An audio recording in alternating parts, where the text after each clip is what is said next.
my podcast on real relationships. My name is Sophie Passon, and I am a relationship expert, international speaker, and best-selling author of the book Your Other Half. I decided to start this podcast because, in my opinion, relationships are currently not being portrayed as what they really are. Whether you're watching the news, TV, or on social media, the perception given to people is wrong. And my aim is to talk about what happens in the real world, talk about real stories, and listen to what real people think, do, or go through, as opposed to creating expectations of something that doesn't actually exist. I may not agree with everything that is being said by my guests, but it is their chance to express their opinions and their stories.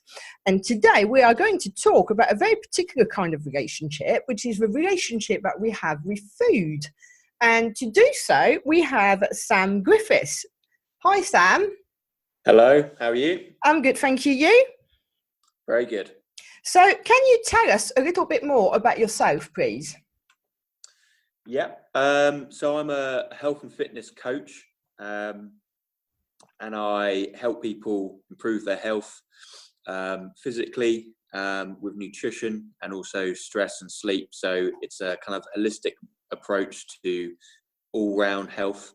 And I mostly work with people over 35 who are time poor and under sort of high stress, which is often people who are working in business.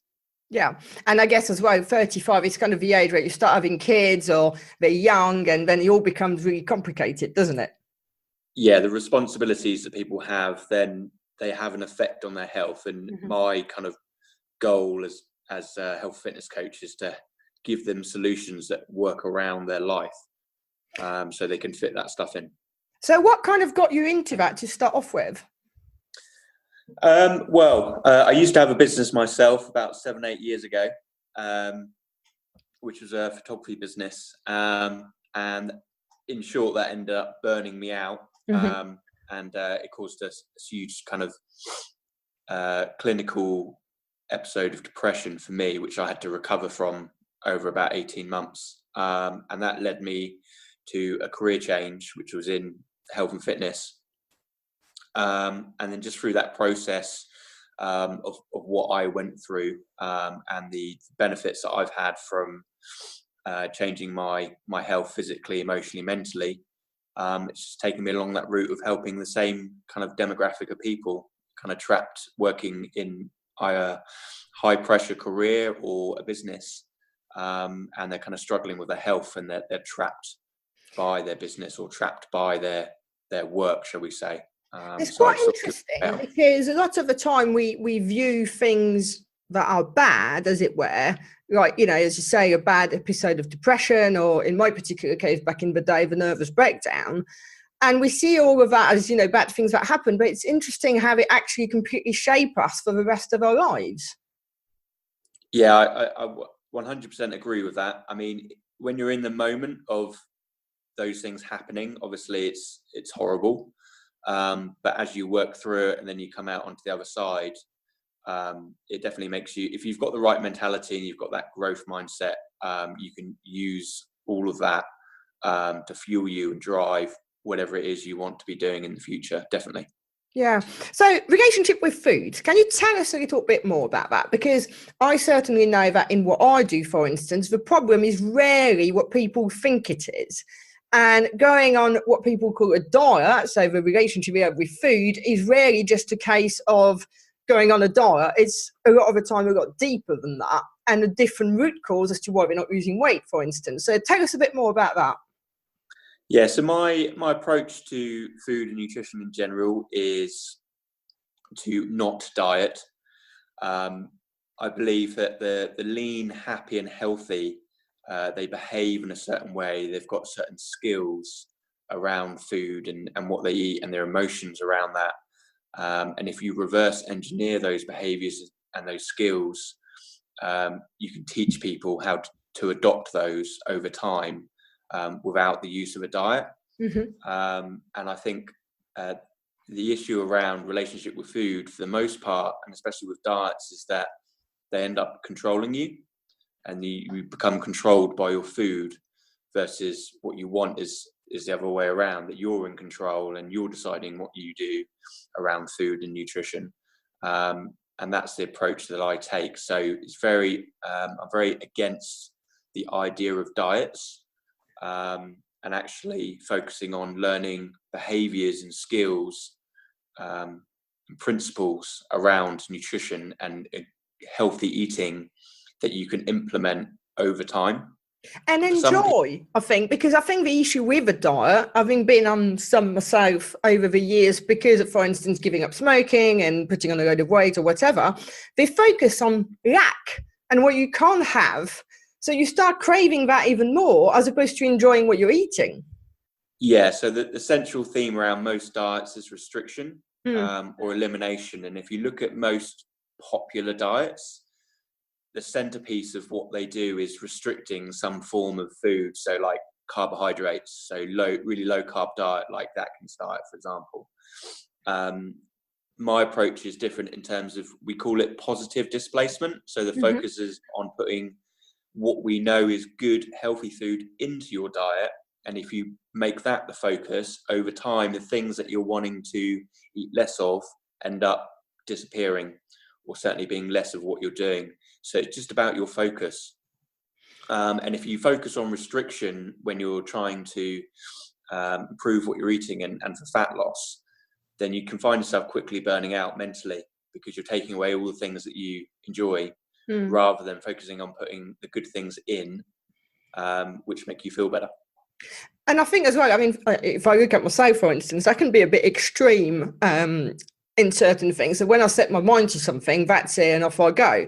So for instance, doing exercise or whatever is going to be right. Every day I must do this amount of, walking, cycling, whatever. And then the day happens when you can't for whatever reason, and then you beat yourself up. We're actually having an attitude of, do you know what, I'm too tired today. There's no way I'm doing that. I need to actually take a rest. It's far healthier. And probably means that over time you're going to keep it up, because I know that when I've embarked on that, right, I'm going to do this, and it's 100%, and you can't last, because as you say, you burn yourself out emotionally, physically, because you haven't got the time anyway. It was unrealistic, all that sort of stuff. Yeah, I agree. One of the things that I use with people is what I call building your minimum. So whether it's related to food or exercise or your sleep, it's understanding where you are right now, your own reality of your work, family commitments, and then what is your minimum that you can do. So let's say we're talking about food, and you're looking to prepare your food. What amount of meals could you realistically plan and prepare and eat good whole food in week 1, week 2, week 3, week 4, and use that as your minimum? So when these things happen, when life changes and things come up in your schedule, if you've selected the right minimum and that's your default, you can feel good about setting that goal. Versus if you say you're going to do something 10 times and you can only end up doing it 5, that's the problem that people have, is they feel bad because they've not missed a goal. Whereas if they were more realistic and said, I can do something 5 or 6 times and then meet that, but then on the odd week or odd month they've gone beyond that, then that's just a bonus. Yeah. And then over time what you're doing is you're raising that minimum, because you get used to it. And I think the other thing as well is, a lot of the time we kind of, like as you said, week 1, 2, 3 and 4, where sometimes it's like, going back to business for a minute, I'm trying to plan my year, where within a day of planning my year, I've had to change it because of like various things that have happened that are just like, and sometimes, we try to forecast a little bit too far ahead, because as you say, life happens and we just don't know. So doing it week by week and month by month is much more realistic, and you're more likely to achieve anything. Yeah, it's much more about focusing on the process with food. So we have, you have 2 kinds of goals: outcome-based goals and behavior-based goals. And outcome-based goals are, for example, I want to lose 10 pounds in a month. But you don't have any control over that goal ultimately. Exactly. However, you do have control over the process to get there. So although it's helpful and important to set goals like that, you then immediately need to switch your focus to, what are the things that I need to do on a daily or weekly basis in order to reach that outcome, and make that all of your focus and your mental energy. Yeah. And I think another thing that you just briefly, you just said the word, but that is really important and people forget, is sleep. Yes, sleep is has a huge effect on fat loss and the way we eat in general. If I came to working with a client and their goal was fat loss, their initial goal was fat loss, and I found out they had really poor sleep for whatever reason, we'd actually switch gears and say, actually, we're just going to focus on your sleep right now, and when you're sleeping better, through whatever mechanism that is, then we'll go back next week after, to looking at your food. Because when you've got poor sleep, it's a stressor on the body, which has all sorts of physiological effects, and causes cravings around food and carbohydrate foods, sugary foods, that kind of stuff as well. So if someone's in a period of really poor sleep, they might find themselves much more difficult making the decision they want to around food, and actually they're just craving sweets and carb type foods all the time. So if you fix the sleep first and focus on that, and be a bit patient, then you can come back to, okay, now what can I do with improving my diet?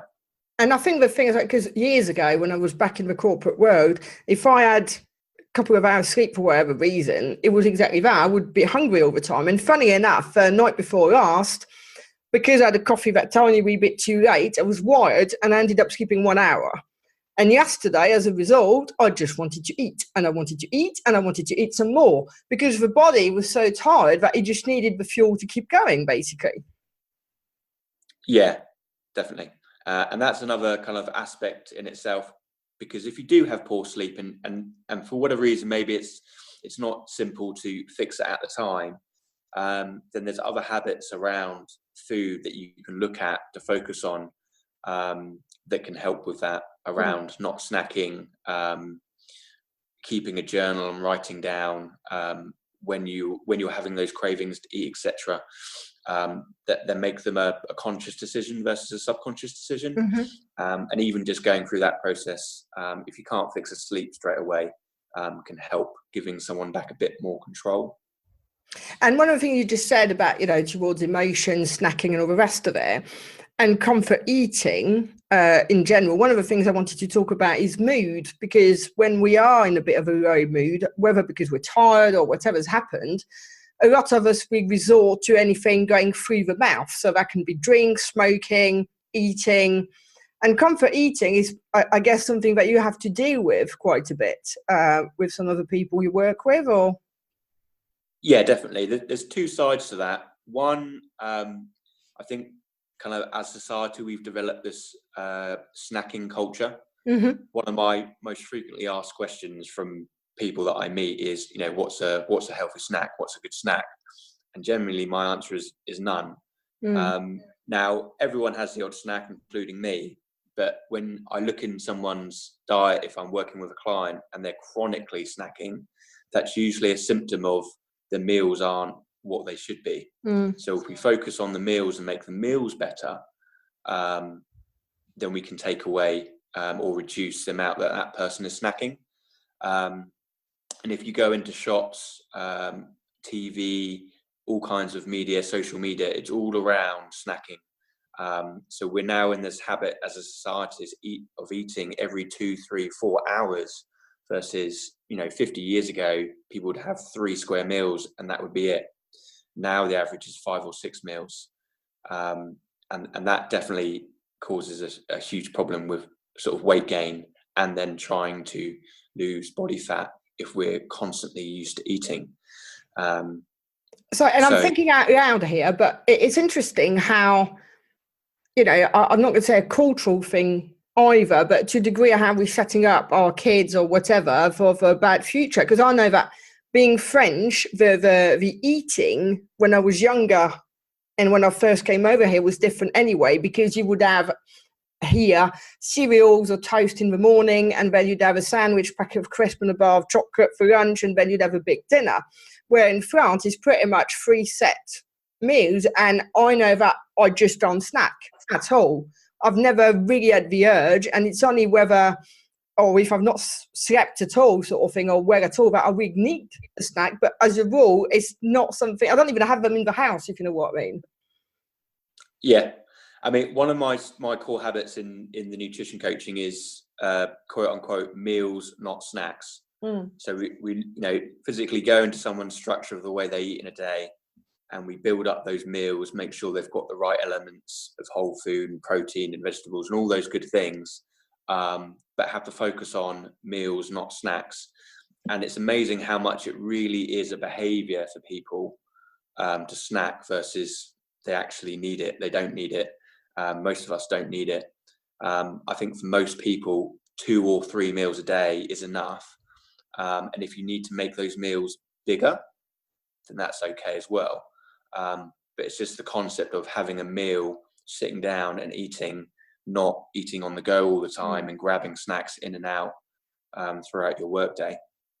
And what about people who don't have breakfast, very, very light lunch, and then a massive meal in the evening?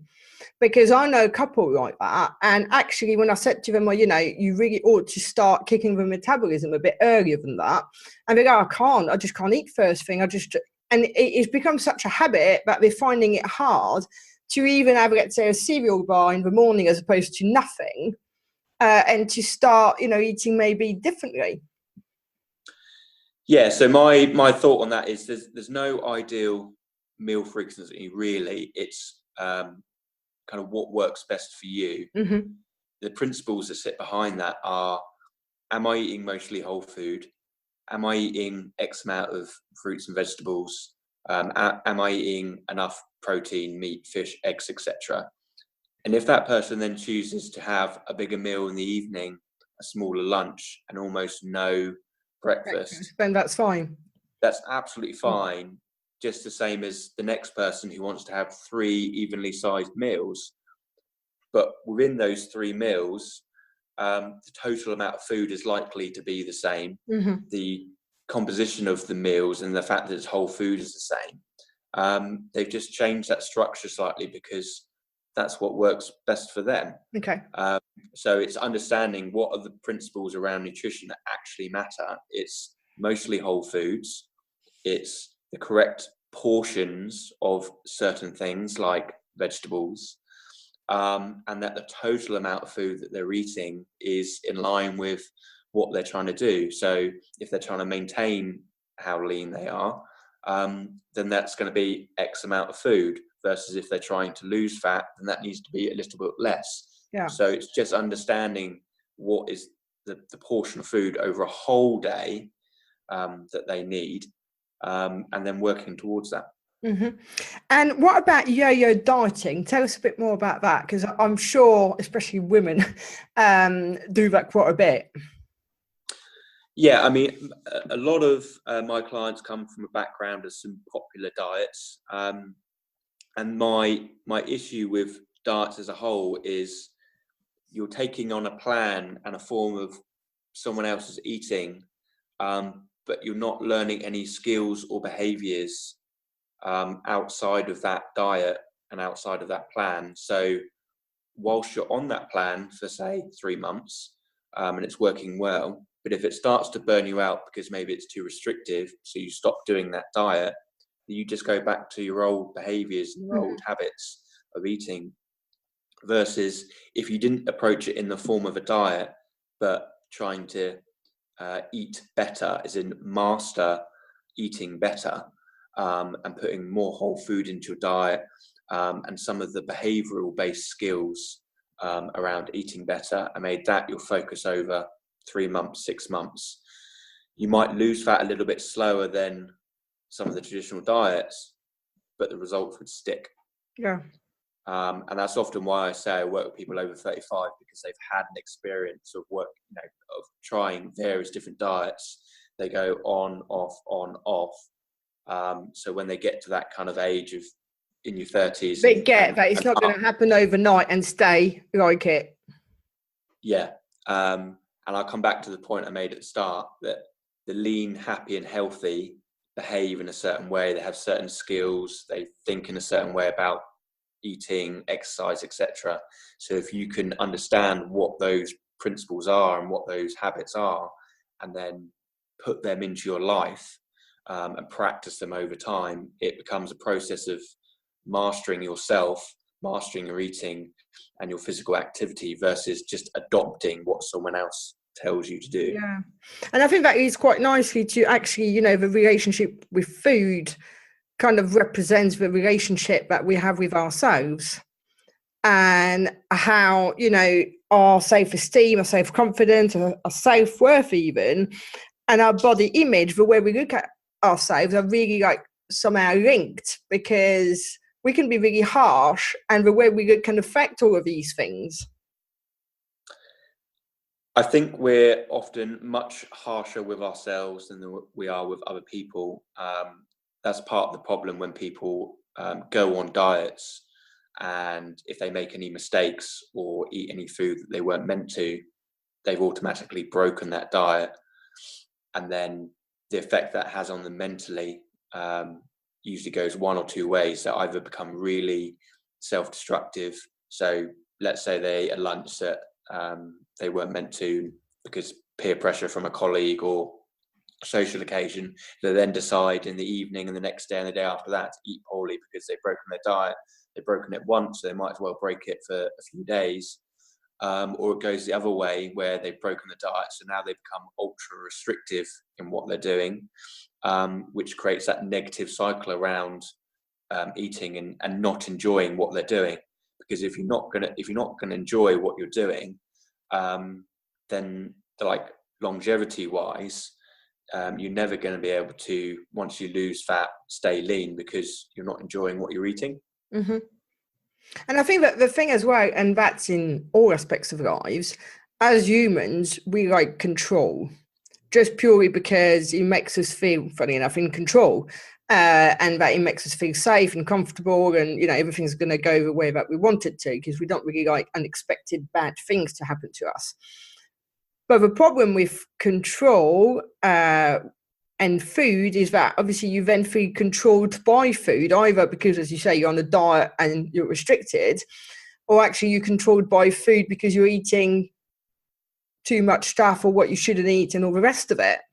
So how do you address that control issue, so to speak? The first thing that I do is get people a structure of eating that works for them, and a routine around planning and preparation, again, that works for them. So that's not necessarily making all their food on a Sunday. It's just being in the mode of each week, I write a shopping list. I do my food shopping, whether it's online or in person. It might be once a week. It might be 2 or 3 times a week, whatever works for them. And they get in that process and they get a structure of their meals, and they commit to doing that over 2 or 3 weeks. And then once they're doing that, it's allowing themselves permission to eat certain foods that they like, what I call trigger foods, and deliberately putting them into their diet once a week, twice a week, 3 times a week in a reasonable amount. And it's amazing how once a person gives themselves permission to have those things, that it takes the power away. And it's just that giving it a little bit of thought around when they do it and how they do it. You know, if they like ice cream, you know, how much is an appropriate amount of ice cream, and what day, what meal will I have that with, and actually doing it with intention versus reaction because, oh, my friend sent me a text message, they're going to get ice cream from XYZ place, come join me. Or they're in the office and their colleagues brought in, you know, a packet of donuts and offers them one. That's all very reactionary. Versus if you've actually thought through what foods do I enjoy and then put them into your diet in a reasonable amount and just let that tick over week by week, while still doing everything else that you want to in order to lose fat, those foods start to lose their power over you. But if you try and restrict yourself and try not to have them, eventually you just burn out and you give in, and you do it in a way that you don't control. And I've just taken notes because a couple of things I want to say, and I forgot, I don't want to forget to mention them. The first one is the office environment is so dangerous for people because for whatever reason, there's always cakes, there's always someone's birthday, there's chocolates, and it's Christmas, and it's Easter, then someone brought excess whatever from home. And I think that if you work in an office environment, it is probably worse than working in a cake shop to a degree, because temptation is literally all around you. Yeah, and that comes back to what I was saying earlier about making that commitment to meals and not snacks. So, one of those simple strategies that I give clients when that inevitably happens, and actually the work environment is a really big part of people's issue with food, especially when they're trying to eat well, is when people offer you those things, just accept them and say, thank you.